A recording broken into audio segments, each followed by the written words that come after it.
এক সুন্দর সকালে বনের মধ্যে ঘুরতে বেরিয়েছে মিঠু ইঁদুর। পেট খুব খিদে পেয়েছে তার। মিঠু, আহা, একটু কিছু খেতে পারলেই ভালো হতো। হঠাৎ ঘাসের মধ্যে একটি কবুতর জালে আটকা পড়েছে। সে দানা নাড়ছে, চোখে ভয়। কবি, বাঁচাও, কেউ আছো? আমি জালে আটকে গেছি। মিঠু শব্দ শুনে দ্রুত দৌড়ে আসে। সে দেখে কবুতরটা জালে আটকা। মিঠু, চিন্তা করো না বন্ধু, আমি আছি। মিঠু দাঁত দিয়ে জাল কাটতে শুরু করে এবং ধীরে ধীরে কবুতর মুক্ত হয়। কবি হাসি মুখে, তুমি আমার জীবন বাঁচালে, ধন্যবাদ বন্ধু। কয়েকদিন পরে মিঠু একটি ফাঁদে ধরা পড়ে। সে চিৎকার করে সাহায্যের জন্য। মিঠু, বাঁচাও, কেউ আছো? উড়ে এসে দেখে মিঠু এবার ফাঁদে ধরা।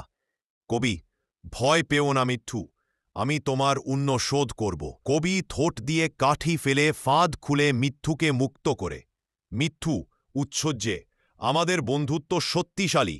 সূর্যাস্তের সময় মিঠু আর কবুতর একসঙ্গে বনের পথে হাঁটছে বা উড়ছে।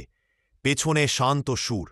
যে অন্যকে সাহায্য করে সে কখনো একা থাকে না।